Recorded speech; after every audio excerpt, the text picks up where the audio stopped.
पिछले एपिसोड में हमने देखा था कि चैनफेंग जुई किनार की गाल पे एक जोरदार थप्पड़ लगाता है और एक ही थप्पड़ में वो उसे मार डालता है। तो ये देख के सिस्टर हान हैरानी से सोचती है कि चैनफेंग ने अभी जो स्ट्रेंथ रिवील किया है वो मेरी तुलना में ज्यादा पावरफुल लग रहा है। उसने एक ही स्किल से जुई किनार को हरा दिया, इतना डिसाइसिव इंसान। और वो चैनफेंग की तरफ देख के सोचती है कि क्या ये वही चैनफेंग है जिसे मैं जानती थी। तभी चैनफेंग कहता है कि सिस्टर, क्या आपको बुरी तरह से चोट लगी है? आप ठीक तो है ना? तो सिस्टर हान कहती है कि हाँ मैं ठीक हूँ चैनफेंग। और चैनफेंग को पूछती है कि तुम अचानक से इतना पावरफुल कैसे हो गए? क्या तुम्हारे एलिक्सर फील्ड ब्लॉक नहीं था पहले? तो चैनफेंग झूठ बोलते हुए कहता है कि इनफैक्ट मुझे भी ये पता नहीं चल रहा है, मेरा एलिक्सर फील्ड अचानक से अनब्लॉक हो गया है और मैं बिना किसी रीजन की पोस्टेरियर हिवेन की 5th लेवल पर पहुंच चुका हूँ। और अपने मन में कहता है कि सॉरी सिस्टर, आपको झूठ बोलने के लिए। इसमें मेरा मास्टर का सीक्रेट शामिल है, मैं अभी किसी को भी इसके बारे में नहीं बता सकता। और सिस्टर हान सोचती हुई कहती है कि अचानक से पोस्टेरियर हिवेन की 5th लेवल तक पहुंच गए। इसमें कोई हैरानी की बात नहीं है कि तुम्हारे ब्रिलियंट मास्टर ने जानबूझकर तुम्हें अपना डिसाइपल के तौर पे एक्सेप्ट किया है। ऐसा लगता है कि तुम्हारे मास्टर ने सब कुछ देख लिया है। तुम एक जीनियस हो जिसे स्ट्रेंथ एक्युमुलेट करने की जरूरत है। तो चैनफेंग कहता है कि मुझे यकीन नहीं है कि मैं एक जीनियस हूँ या नहीं, लेकिन मैं ये जानता हूँ कि आपकी प्रोटेक्शन और केयर के बिना मैं वो नहीं हो पाता जो आज मैं हूँ। मुझे बचाने के लिए, अपनी सैक्रिफाइस देने के लिए थैंक्स। तो सिस्टर हान शर्माती हुई जल्दी से इसे डिनाई करती हुई कहती है कि मैंने ऐसा कुछ भी नहीं किया, ये तुम्हारा अपना सोच है। और दूसरी तरफ घूम के कहती है कि मेरे फादर ने मुझसे कहा था कि मैं तुम्हें प्रोटेक्ट करूं। पर्सनली मुझे ऐसा करने में कोई भी इच्छा नहीं है। तो चैनफेंग सकभरी नजरों से कहता है कि क्या ये सच है? तो सिस्टर हान चीड़ती हुई कहती है कि तुम इस पर बिलीव करो या ना करो, वैसे अब तुम्हारे पास स्ट्रेंथ है, तो क्या तुम इस मंथ में होने वाले आउटर सेट कंपटीशन में पार्टिसिपेट करोगे? तो चैनफेंग कहता है कि क्या आउटर सेट कंपटीशन? मैं नहीं करूंगा। पिछले कुछ सालों में सेट ने मेरे टेक केयर नहीं किया और अब मैं सेट पर रिलाई नहीं रहना चाहता, इसलिए मैं एक्सपीरियंस के लिए बाहर जाऊंगा। तो सिस्टर हान कहती है कि खैर इससे कोई भी फर्क नहीं पड़ता। इस बार का मोस्ट लाइकली चैंपियन रेन यूजुई की भतीजा रेन चेंगलिन है। अगर तुम कंपटीशन में पार्टिसिपेट करते हो और उसके साथ compete करते हो तो मुझे डर है कि तुम उसके प्राइमरी टारगेट रहोगे।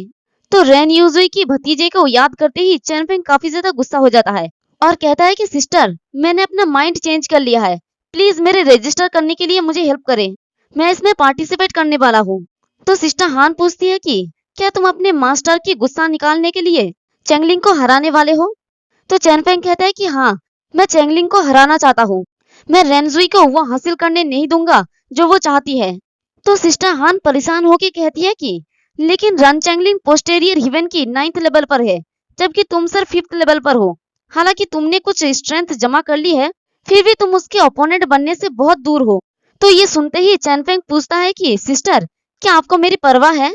तो सिस्टर हान थोड़ी शर्माती हुई और नर्वस से कहती है कि मैं नहीं हूँ, मुझे डर है कि अगर मेरी फादर को पता चला कि मैंने तुम्हें नहीं रोका तो वो बहुत नाराज हो जाएंगे। मुझे तुम्हारे बारे में कोई भी परवाह नहीं है। तो चैनफेंग हंसते हुए कहता है कि सिस्टर चिंता मत करो, मैं मौत नहीं मांग रहा हूँ, मैं अगले महीने में रेन चेंगलिंग से आगे निकल जाऊंगा। तो सिस्टर हान वहां से जाती हुई कहती है कि वेल, ये तुम्हारा बिजनेस है, मुझे वापस जाकर अपने फादर को बताना होगा कि क्या हुआ। तो चैनफेंग सिस्टर हान को देखकर मुस्कुरा के अपने मन में कहता है कि थैंक यू सिस्टर।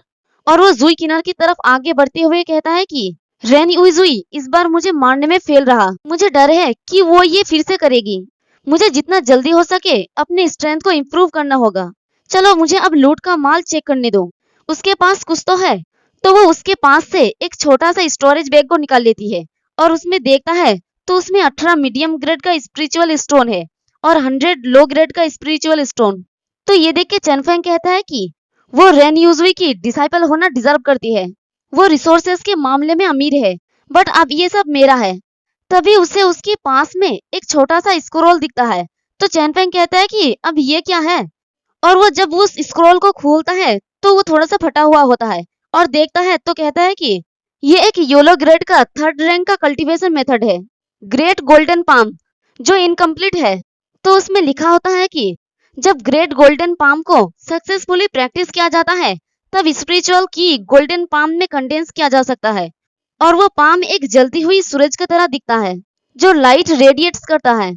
इसकी फर्स्ट स्टेज पे लकड़ी और स्टोन को डिस्ट्रॉय कर सकता है और इसकी लास्ट स्टेज में ये माउंटेन को हटा सकता है और समंदर को भर सकता है। ये माइटी और इनविजिबल है। तो चैन-फेंग को ये सब कुछ पढ़ के समझ आ जाता है और वो ज़ुई किनर की तरफ देख के कहता है कि अभी उसने जिस लाइट स्वॉर्ड का यूज किया वो शायद कल्टीवेशन मेथड की इनसाइट से बनाया गया है। कल्टीवेशन मेथड को समझने में बहुत एब्सिक्योर हो सकता है, इसलिए वो इसे कल्टीवेट करने में फेल रही। हालांकि ये इनकम्प्लीट है, फिर भी ये मेरी डिवाइन डोर रियलम की फर्स्ट लेवल तक पहुंचने के लिए काफी है। और बहुत ही जोश में कहता है कि रन यूर, तुमने मुझे एक ग्रेट गिफ्ट दिया है, एक दिन मैं इसे तुम्हें पेबैक करूंगा। 1 महीने बाद कंपटीशन की स्टेज पर मैं अपने मास्टर को मुझ पर प्राउड फील करवाऊंगा। और वो वहां से चला जाता है। फिर हमें दूसरी तरफ का सीन दिखाया जाता है। एक डिसाइपल दौड़ती हुई रनजुएर के पास आती है और कहती है कि मास्टर टेरिबल न्यूज है, सीनियर जुई की लाइफ टोकन टूट गई है। तो रेंजुएर कल्टीवेट की पोजीशन में बैठी होती है और वो कहती है कि इसका मतलब वो फेल रही है। वो उस किंग यू की यूजलेस डिसाइपल को हैंडल करने में फेल हो गई है। कितनी शर्म की बात है। और अपनी आंखों को बंद करके ही कहती है कि किसी दूसरे को भेजो। तो वो डिसाइपल कहती है कि चैन-फेंग अब कबर को गार्ड नहीं कर रहा है, वो किंगसेंग माउंटेन में एंटर हो चुका है और मैंने सुना है कि वो 1 महीने के बाद होने वाले आउटर सेक्ट की कंपटीशन में पार्टिसिपेट करने वाला है।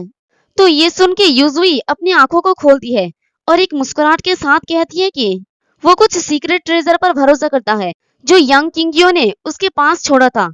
उसकी हिम्मत भी कैसे हुए आउटसेक्ट कंपटीशन में पार्टिसिपेट करने की।